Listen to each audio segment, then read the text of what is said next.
Agora a gente vai para a segunda geração, que é a geração que ficou conhecida como a ultrarromântica, porque ela pega esses valores todos de sentimentalismo, de egocentrismo, de individualismo e exagera e eleva e chega até a morte de fato.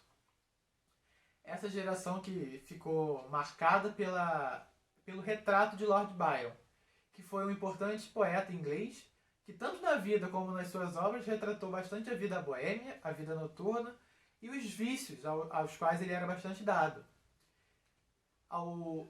Nesse momento também, a sociedade está vivendo o mal do século, que é a tuberculose, que são as doenças relacionadas ao vício do fumo, da bebida, e muitos desses poetas vão ser levados da vida, como a própria obra já trazia num tom bastante pessimista, muito cedo, por razões muito pueris para se pensar num jovem morrendo. Por vícios, por consequências de estar em um estado inconsciente de suas faculdades mentais. E o maior retrato dessa sociedade e dessa poesia no Brasil vai ser Álvares de Azevedo. Que todas as suas publicações foram póstumas, mas que nos seus menos de 21 anos antes de morrer, ele conseguiu se transformar em uma das maiores vozes desse movimento. Apesar de não ter publicado, ele declamava bastante e vivia conforme esse modelo que eu acabei de citar. Eu trago aqui um pequeno soneto dele que vai tratar dessa exacerbação, desse exagero, dessas questões mais internas, nesses dramas particulares, e traz consigo também um tom de pesar, que é bastante forte nesse período. Vamos lá, a obra chama Soneto, porque, como eu disse, foi póstuma, então ele não pôde dar título, mas vocês encontram também facilmente na internet. Pálida, a luz da lâmpada sombria, sobre o leito de flores reclinada, como a lua por noite embalsamada, entre as nuvens do amor ela dormia. Era a virgem do mar, na escuma fria, pela maré das águas embalada. Era um anjo entre nuvens da alvorada, que em sonhos se banhava e se esquecia. Era mais bela, o seio palpitando, negros olhos as pálpebras abrindo, formas nuas no leito resvalando. Não te rias de mim, meu anjo lindo. Por ti, às noites eu velei chorando. Por ti, nos sonhos, morrerei sorrindo. Nesse momento a gente vai ver um adolescente falando, né? É bastante ligado a essa figura do adolescente, que tem todos os seus dramas particulares, toda a intensidade que só essa fase da vida lhe permite, lhe confere, sendo retratado numa poesia até bastante elaborada para alguém que viveu tão pouco. Vale lembrar também que Álvares de Azevedo, aos 13 anos, ele dominava o francês, o inglês e o latim, e aos 17 ele já traduzia Shakespeare e o próprio Byron. Aos 21, como eu disse, ele morreu, mas ele, nesse período em que esteve vivo, conseguiu produzir bastante literatura. Suas maiores obras são Noite na Taverna, que é um conto, o Macário também, e as obras poéticas que foram publicadas em um compilado maior. E sem uma ordem, e sem necessariamente seguir alguma ordem. Bom, agora a gente vai para... Antes de ir para a terceira geração, a gente passa por um outro poeta da segunda geração, que foi Casimiro de Abreu, que junto com Álvares de Azevedo, o Fagundes Varela e o Junqueira Freire vão marcar também essa segunda geração. O Casimiro de Abreu, ele vai trazer uma visão um pouco mais saudosa, menos trágica, como foi a de Álvares de Azevedo, que ele busca sempre uma fuga. No poema que eu trouxe para vocês, é uma fuga da idade que ele está vivendo. É um saudosismo da infância, uma nostalgia que lhe compete. É uma fuga da idade adulta, uma fuga para a infância, que passa por todo um saudosismo e por uma fuga, por conta desse saudosismo, que ele tenta expor na sua obra poética. O poema chama Meus 8 anos. Vamos lá. Ó, que saudades que tenho da aurora da minha vida, da minha infância querida que os anos não trazem mais. Que amor, que sonhos, que flores naquelas tardes fagueiras, à sombra das bananeiras, debaixo dos laranjais. Como são belos os dias do despontar da existência. Respira a alma inocência, como perfumes à flor. O mar é lago sereno, o céu o azul, o céu o manto azulado. O mundo, um sonho dourado, a vida um hino d'amor. Que auroras, que sol, que vida, que noites de melodia, naquela doce alegria, naquele ingênuo folgar. O céu bordado de estrelas, a terra de aromas cheia, as ondas beijando a areia e a lua beijando o mar.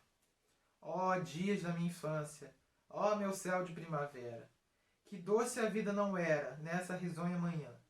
Em vez das mágoas de agora, eu tinha nessas delícias, de minha mãe as carícias de beijos de minha irmã. Livre, filho das montanhas, eu ia bem satisfeito, da camisa aberta o peito, pés descalços, braços nus. Correndo pelas campinas, à roda das cachoeiras, atrás das asas ligeiras, das borboletas azuis.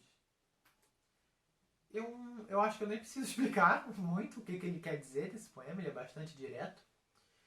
Que é justamente ele traz também um jogo de elementos naturais que remetem à infância dele. Há um jogo até de opostos que ele estabelece nesse finalzinho. E ele traz um saudosismo bastante... É até emocionante de ouvir um senhor falando isso. Eu não sei não tem exatamente a idade que ele tinha aqui, mas acredito que ele já tivesse uns 20 e tantos anos. E reflete um sentimento que rodeava muito aquela época, que era uma época de bastante dificuldade de se viver muito.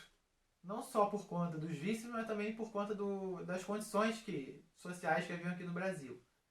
Havia qualquer epidemia, qualquer gripezinha, era muito voraz, não tinha ainda...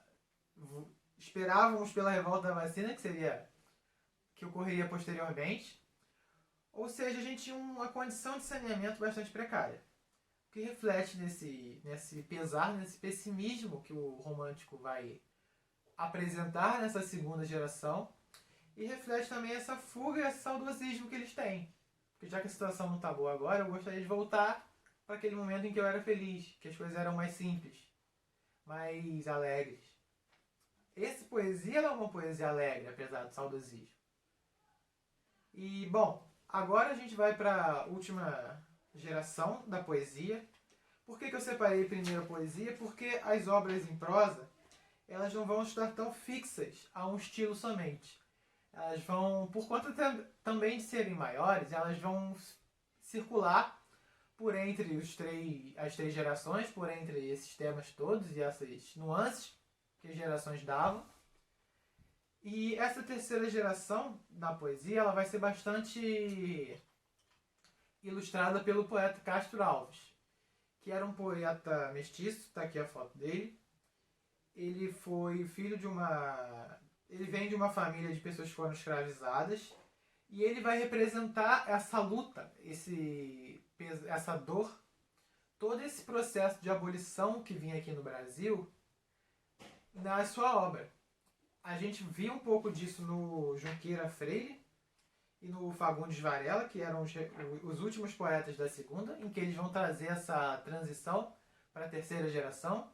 E a gente vai ver no Castro Alves, na pessoa e na sua obra, uma poesia mais social, uma poesia mais preocupada com o outro e bastante ligada à questão da abolição, que ainda não havia acontecido no Brasil. Na Europa, por exemplo, essa etapa do romantismo vai se preocupar com o operariado. Enquanto aqui no Brasil, o que mostra certo atraso, aqui no Brasil a gente vai estar preocupado ainda com a questão da escravidão. Bom, esse poema que eu vou ler aqui é um trecho da parte 4 de uma das maiores e mais famosas obras do Castro Alves, que é O Navio Negreiro. Essa obra foi escrita por ele 18 anos depois da Lei Eusébio de Queiroz, que foi a lei que proibiu o tráfico negreiro no Brasil, mas a escravidão aqui dentro já ainda persistia. Ele vai escrever essa obra muito forte, muito marcante, bastante dolorosa, e que também tem uma curiosidade que ela foi lida por Caetano Veloso e Maria Bethânia, foi musicada, aliás, então, portanto, foi declamada, né, para usar o termo legítimo, no CD Livro, de 98, do Caetano Veloso, em que ele musica esse poema e o declama com essa música ao fundo. É bastante curioso, vocês podem procurar aqui no YouTube que tem.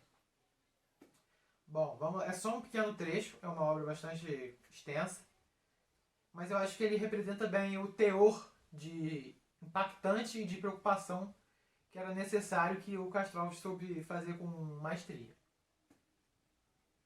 Era um sonho dantesco, o tombadilho que das luzernas a vermelho brilho, em sangue a se banhar, tinir de ferros, estalar de açoite, legiões de homens negros como a noite, horrendos a dançar.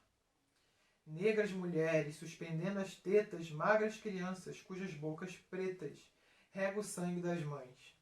Outras moças, mais nuas e espantadas, no turbilhão de espectros arrastadas, em ânsia e mágoas vãs.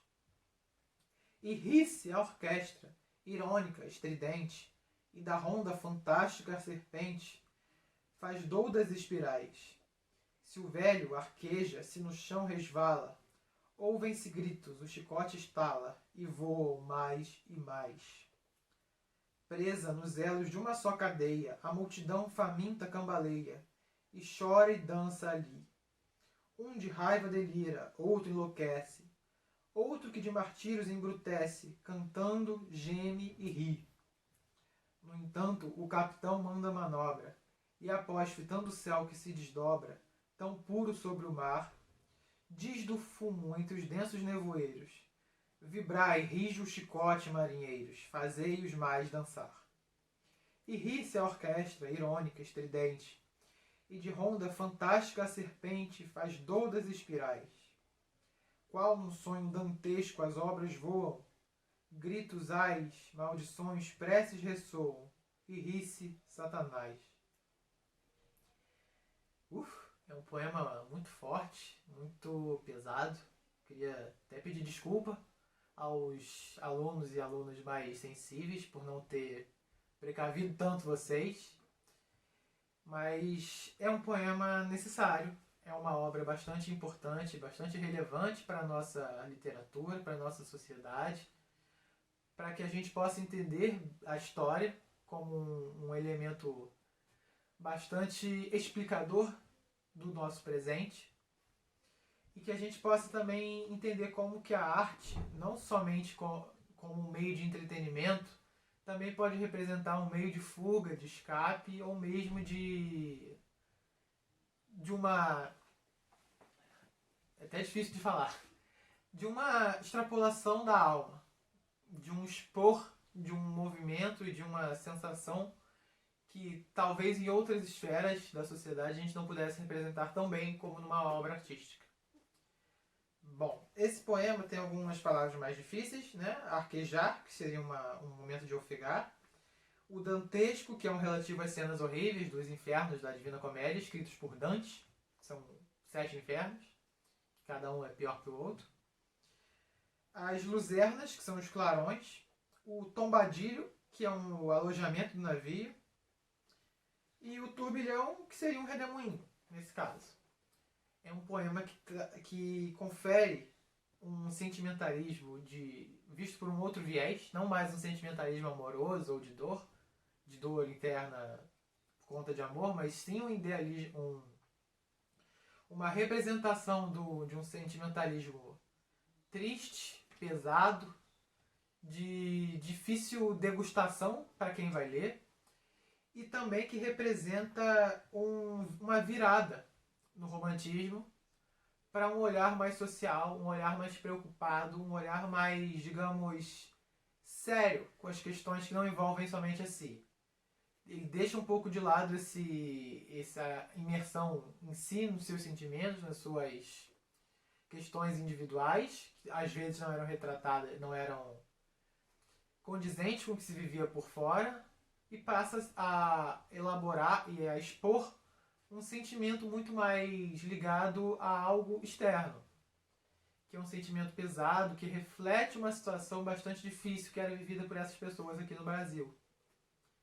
Bom, é um pouco pesado, né, encerrar a aula com esse poema, mas eu gostaria de agradecer a atenção de vocês, pedir que voltem na semana que vem, que mandem essas interações que eu pedi no início da aula, que leiam bastante, que façam os exercícios e preencham o formulário que eu deixarei lá no Drive. Bom, obrigado. Até a semana que vem. Estudem, se cuidem. Tchau, tchau.